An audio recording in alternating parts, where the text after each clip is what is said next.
Hello बच्चों, आप लोग कैसे हैं। हम आशा करते हैं कि आप लोग अपने घरों में रह के स्वस्थ और सुरक्षित होंगे। आज हम कक्षा 7 की मंजरी पुस्तक में श्री जयशंकर प्रसाद द्वारा रचित जागो जीवन के प्रभात कविता को पढ़ेंगे। बच्चों, यह कविता एक जागरण गीत है जिसमें अज्ञान के अंधकार को मिटाकर कार्य करने की प्रेरणा दी गई है।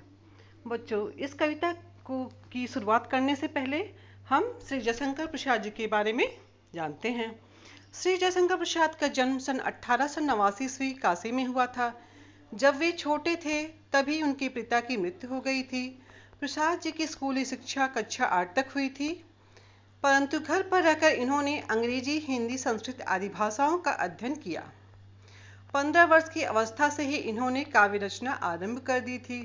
प्रसाद जी श्रेष्ठ कवि, कहानीकार, उपन्यासकार और नाटककार थे। उनकी कविता की प्रसिद्ध पुस्तकें हैं लहर, झरना, आंसू, कामायनी आदि। इनका निधन सन 1937 ईस्वी में हो गया। बच्चों, अब आइए हम जागो जीवन के प्रभात इस कविता को पढ़ते हैं। अब जागो जीवन की प्रभाति, वसुधा पर ओस बने बिखरे, हिमकन आंसू जो क्षोभ भरे, उषा बटोरती अरुण गाती। अब जागो जीवन की प्रभाति, तम नैनों की ताराएं सब मुद रही किरण दल में हैं। अब चल रहा सुखद यह मलय वाती, अब जागो जीवन के प्रभात, अब जागो जीवन के प्रभात। रजनी की लाज समेटो तो कलरव से उठ कर भेंटो तो, अरुणाचल में चल रही बात, अब जागो जीवन के प्रभात, अब जागो जीवन के प्रभात। बच्चों, इस कविता में आए हुए जो कुछ कठिन शब्द हैं, सर्वप्रथम हम उनके बारे में अर्थ जानते हैं कि उनका अर्थ क्या होगा। प्रभात का मतलब होता है सवेरा, वसुधा का मतलब होता है पृथ्वी, हिमकण का मतलब होता है बर्फ के कण, क्षोभ का मतलब होता है दुख, अरुणगात का मतलब होता है लालिमा युक्त शरीर, तम नैनो इसका मतलब होता है अंधकार रूपी नेत्र, किरण दल इसका मतलब होता है किरणों का समूह, मलयवात मतलब सुंदर शीतल सुगंधित हवा। प्रभात का मतलब होता है सवेरा, रजनी का मतलब होता है रात, कलरव का मतलब होता है पक्षियों का चहचहाना, और अरुणाचल का मतलब होता है पूर्व दिशा, चल रही बात मतलब चर्चा हो रही है। बच्चों, अब हम इस कविता के अवतरण को पढ़ेंगे और उनके भावार्थ को समझेंगे। प्रस्तुत कविता में कवि श्री जयशंकर प्रसाद जी ने प्रभात के माध्यम से जीवन में नई आशा के संचार और नव जागरण का संदेश दिया है। अब जागो जीवन के प्रभात, वसुधा पर ओस बने बिखरे, हिमकण आंसू जो क्षोभ भरे, उषा बटोरती अरुण गाते। अब जागो जीवन के प्रभात। कवि कहते हैं कि धरती पर दुख के आंसू ओस कणों के रूप में फैले हैं, जिन्हें उषा सूर्य की लाल किरणों द्वारा उन्हें बटोर रही है।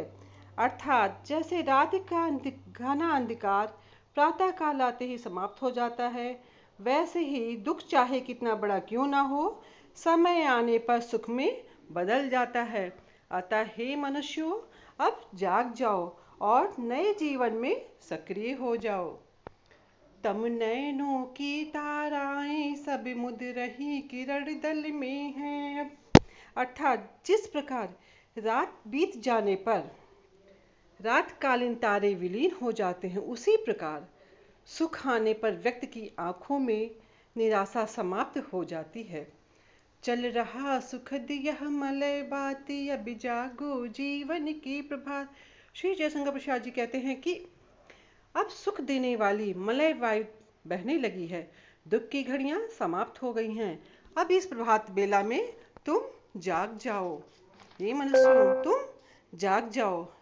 रजनी की लाज समेटो तो कलरव से उठ के भेंटो तो।